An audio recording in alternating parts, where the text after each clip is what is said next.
Marcus Aurelius. Discipline in chaos. They called him emperor, but he called himself a student. In the final years of Rome's golden age, while the empire strained under plague, famine, and war, Marcus Aurelius, ruler of the known world, did something strange. He sat quietly, and he wrote, "You have power over your mind, not outside events. Realize this, and you will find strength." This wasn't for anyone else, not a speech, not a decree. It was a reminder to himself to stay disciplined, even when the world was falling apart. The weight of the crown. They gave him armies, they gave him palaces, they gave him absolute power, and then they gave him chaos. A plague swept through Rome, enemies pushed against every border, betrayal in the Senate, death in the streets, every day new fires, every night fresh grief. And yet, he woke before the sun.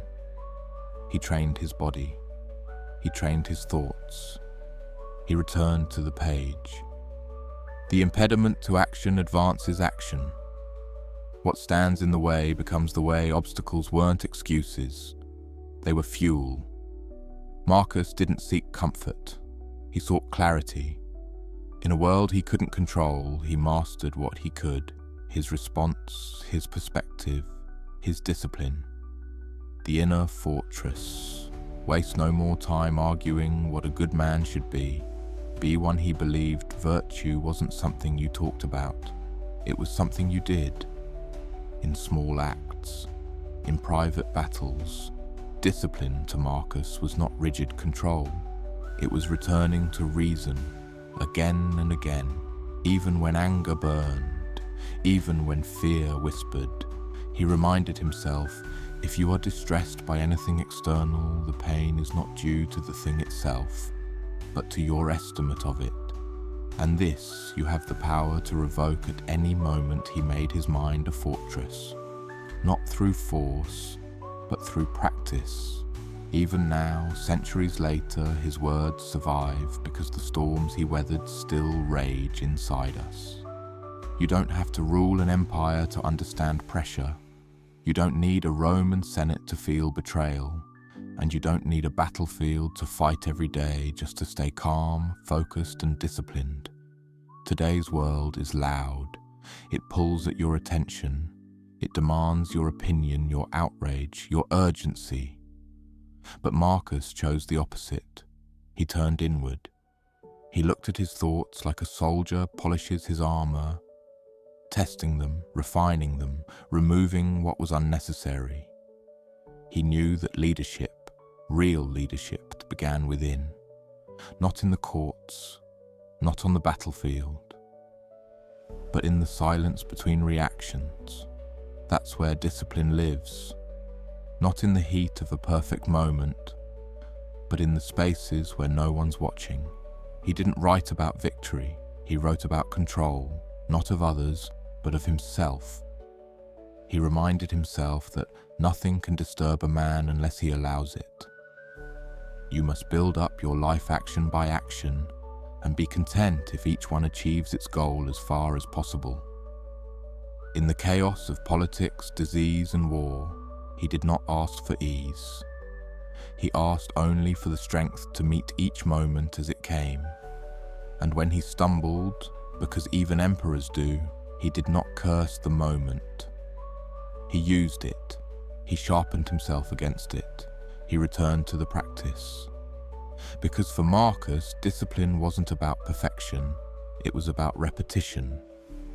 When you fall, you rise. When you drift, you come back. When you feel overwhelmed, you simplify. He understood. Mastery isn't a destination, it's a posture, a return, again and again and again. If his words moved you, let them move someone else too. Share this. And if you want more wisdom like this, timeless, tested, and true, subscribe. And like the video to keep this message alive. Marcus Aurelius, the daily practice. Discipline for Marcus was never a one-time event.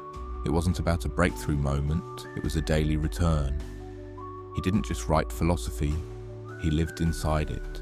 Page by page, thought by thought, hour by hour. He called it practice, and it began the moment he woke up. At dawn, when you have trouble getting out of bed, tell yourself, I have to go to work as a human being. What do I have to complain of if I'm going to do what I was born for? This wasn't motivational fluff. This was armor for the day. Marcus knew what he'd face. Interruptions, rumors, pain, pride, people. Still, he prepared. When you wake up in the morning, tell yourself, the people I deal with today will be meddling, ungrateful, arrogant, dishonest, jealous, and surly. Not out of bitterness, but readiness. Because discipline isn't just what you do, it's what you're ready for. You can feel his voice through time, like a mentor whispering before battle. Stay calm, stay focused, stay grounded. Most people wait until life goes wrong to get serious. Marcus trained for it every day, and he didn't wait for the world to change before acting with virtue. He just acted. If someone is able to show me that what I think or do is not right, I will happily change, for I seek the truth, by which no one was ever truly harmed. No ego, no defense, only discipline, only clarity. He trained his mind not to chase pleasure or praise, but progress. Ambition means tying your well-being to what other people say or do. Sanity means tying it to your own actions. In modern times, this sounds radical. We obsess over how we're perceived. We scroll, compare, react. Marcus didn't care if you watched him. He cared whether he was living well. And what did well mean to him? To do what's right, even if no one sees it. To do your duty without applause. To hold yourself accountable quietly. Don't go on discussing what a good person should be. Just be one. Each line in Meditations is a call back to the basics. Not to brilliance, not to fame, but to virtue, to effort, to intention. Not once, not when it's easy, but every day. And if he could do it, surrounded by power, temptation, distraction, what excuse do we have? The Stoic path isn't cold, it's committed. The work is internal, but the results are undeniable. You don't build a disciplined life through inspiration. You build it through repetition. So start the day the way Marcus did, by remembering who you are and choosing who you'll be, again and again and again. Marcus Aurelius. Discipline in discomfort. Most people run from discomfort. Marcus Aurelius walked into it, not because he enjoyed pain, but because he understood what it was for. You shouldn't give circumstances the power to rouse anger, for they don't care at all. Pain was part of the process. Fear was part of the training. Loss was part of the path. As emperor, he didn't just face pressure, he lived in it. War in the north, plague in the streets, a dying wife, a disloyal general. And yet, no rage, no victimhood, only the next right move. External things are not the problem, it's your assessment of them, and you have the power to change that. Now, that's the heart of Stoic discipline, not escape, but endurance. Today we do the opposite. We distract ourselves, we scroll past the pain, we self-medicate, we wait for things to get better. Marcus didn't wait. He worked. He stood in the discomfort and asked, what can I do right now, with what I have, to be who I claim to be? In that, he found peace, not by avoiding hardship, but by respecting it. You must build up your life action by action, and be content if each one achieves its goal as far as possible. Discipline is not about feeling great, it's about doing what is good, even when it's difficult. You won't always be motivated, you won't always be inspired, But you can always return to your principles. You can always choose stillness over reaction, action over excuses, effort over outcome.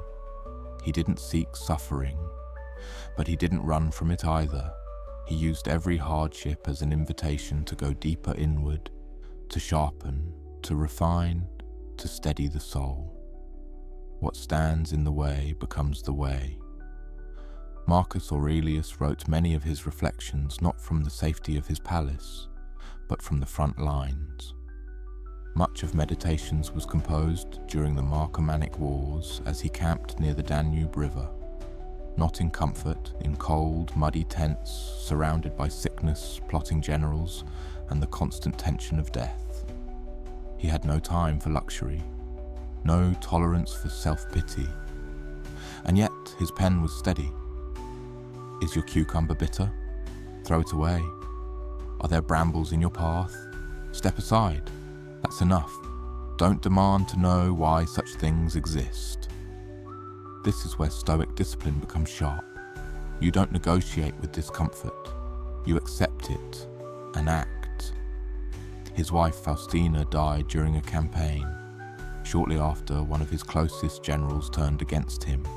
He didn't retaliate in rage. He didn't retreat into grief. He simply endured. He returned to the rhythm of discipline, writing, reflecting, leading, one step at a time. You may leave this life at any moment. Let that determine what you do and say and think. That wasn't fatalism. That was focus. Because death, to Marcus, was not something to fear, but a reminder to live with urgency and integrity, to not waste a single movement on resentment or complaint. Today, discomfort looks different. Deadlines, arguments, loneliness, lack of sleep, information overload. Our battles are quieter, but no less real. And still the ancient truth holds. It is not death that a man should fear, but he should fear never beginning to live. Every excuse we have, he saw more of it. Every discomfort we flee, he walked through. So what do we do now? The same thing he did. We wake up, we expect hardship, we meet it with strength. Not because it's easy, but because it's worthy. And we remember. The discipline to endure is the discipline to become. Share it with someone who's walking through discomfort right now. Like the video so this message keeps reaching those who need it. And subscribe, because we're only just getting started. More timeless strength, more voices from the past, more discipline for the present, again and again and again.